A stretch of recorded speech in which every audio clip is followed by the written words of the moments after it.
On February 28, 2026, the United States and Israel launched Operation Epic Fury. Hundreds of stealth fighters launched from carrier decks in the Persian Gulf and the Mediterranean, part of a massive combat sortie involving over 1,200 bombs in the first 24 hours.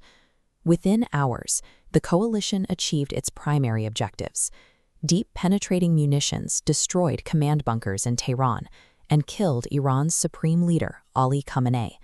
The central nervous system of the Iranian state appeared entirely severed. 2 hours later, just across the Persian Gulf, life continued exactly as normal. At luxury waterfront hotels in Dubai, tourists slept soundly while global markets prepared to open, unaware that the regional security architecture had just been dismantled. The entire strike was built on a specific theory of warfare: decapitation. Military planners calculated that eliminating the head of a highly autocratic state would paralyze its armed forces and trigger a systemic collapse from within. But precision bombing only works if the target actually requires a central brain to function. By assuming the state would simply fold, U.S. planners walked directly into a trap designed decades in advance. 6 hours post-strike, the smoke over Tehran was still clearing. Down in the surviving subterranean bunkers, the Islamic Revolutionary Guard Corps realized their supreme leader was dead. And yet, their command structure remained intact. This map illustrates Iran's decentralized proxy architecture. The IRGC relies on distributed command nodes. When the central node is destroyed, it acts as a dead man switch, immediately granting autonomous authority to dozens of shadow cells across the Middle East. They no longer wait for orders. The decapitation strike failed to kill the system. It simply activated a pre-planned decentralized survival protocol, one that American air power could not locate because it was everywhere at once. Look at this map of the Middle East. Knowing they could never match American stealth fighters, Iran relied on horizontal escalation, deliberately widening the geographic boundaries of a conflict to neutralize the technical advantages of a superior foe. 14 hours into the war, that doctrine went fully kinetic. Iran and its autonomous proxies launched simultaneous drone and ballistic missile strikes at targets spreading across 9 different nations, dragging the entire Gulf into the crossfire. The immediate result was widespread panic at U.S. Central Command. Forward operating bases hosting American troops were suddenly forced into emergency lockdowns against incoming barrages. It came down to simple mathematics. Iran deployed swarms of cheap, mass-produced combat drones. To shoot them down, the U.S. and its allies had to expend highly expensive, limited-stock interceptor missiles over a massive territorial footprint. By weaponizing the map itself, horizontal escalation effectively neutralized America's tactical advantages.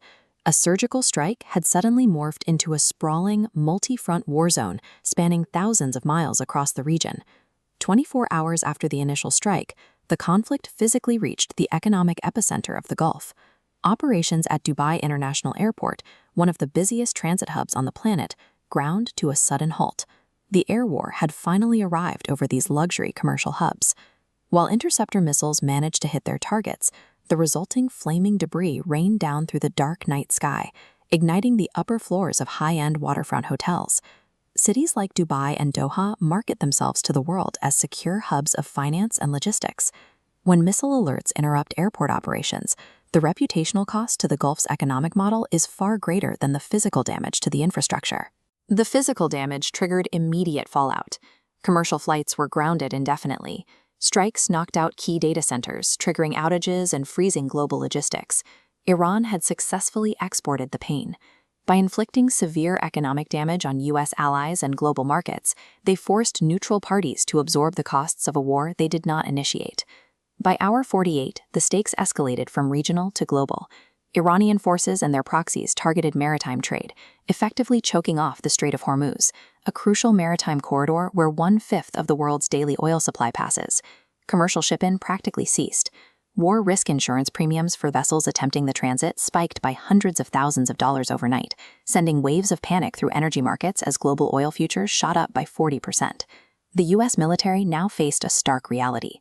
They had successfully destroyed Iran's nuclear facilities and eliminated its top leadership. Yet they were now trapped in a grueling, uncontrollable war of attrition. This realization fractured the political landscape. Panicked leaders across the Gulf Cooperation Council began to see that the United States, despite all its firepower, could not shield their cities from an endless, asymmetric swarm of drones.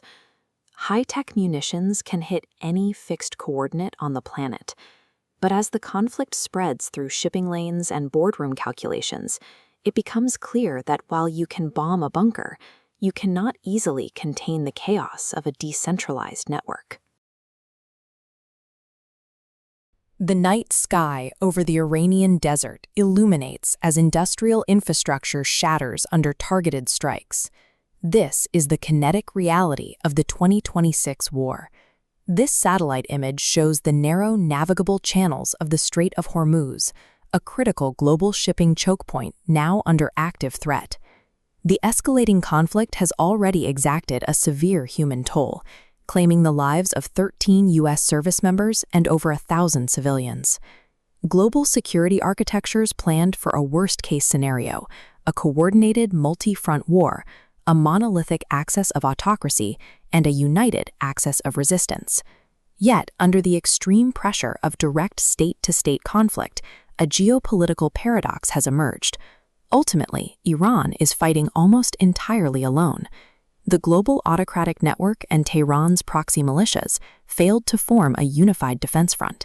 Sustained military pressure and decapitation strikes do not destroy adversary networks. Instead, they ruthlessly expose their structural limits, shattering the illusion of ideological unity. This flow map reveals China as the decisive economic lifeline for sanctioned states. China buys 90. This topology map visualizes Iran's traditional forward defense model, a highly coordinated architecture of proxy militias across Lebanon, Iraq, and Yemen. But intense decapitation campaigns systematically eliminated the commanders coordinating this network. These strikes destroyed their synchronized alliance, fracturing them into smaller, isolated clusters.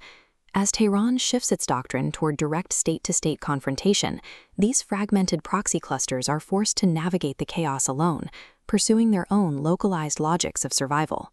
This conceptual matrix charts how these fragmented proxy groups calculate risk, plotting institutional embeddedness against tolerance for escalation. In the bottom right quadrant are institutional stakeholders, factions deeply embedded in state structures, like the Iraqi PMF managing a $100 billion budget, prioritize protecting their domestic political gains. This wealth dictates a lower risk tolerance, resulting in a muted, self-preserving response to conflicts. Conversely, vanguard factions occupy the top left quadrant.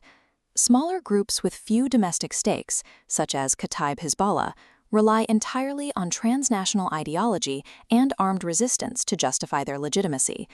Lacking institutional responsibility, vanguard factions engage in strategically irrational escalation. Meanwhile, the Houthis represent a structural anomaly, breaking the standard trendline. Their survival relies on governing their own sovereign territory, allowing them to execute centralized, calculated escalations independently. The axis of resistance is no longer a unified spear directed by Tehran. It is a scattershot of independent actors reacting to distinct local incentives. Pivot to the internal environment inside Iran and the strategic picture darkens. Tehran is fighting a two-front war, isolated abroad and facing catastrophic systemic failure at home. Triggered by hyperinflation and severe political repression, a cross-class civilian uprising is currently sweeping all 31 Iranian provinces. This mobilization is structurally different from past protests. It explicitly unites industrial workers, rural populations, bazaar merchants, and students against the state. This cross-class unity signals the absolute rupture of the Iranian domestic social contract. Loyalty to the state no longer guarantees security or prosperity. Tehran is suffocating under dual pressures, squeezed between hollow, opportunistic external partnerships and a fatally ruptured domestic baseline. The stress test of the 2026 war has empirically disproved the theory of a monolithic, unified axis of autocracy. The true policy challenge for 2026 and beyond is no longer about deterring a coordinated global alliance. It is managing a highly unpredictable, fragmented landscape of actors, each operating on disparate and dangerous logics of survival.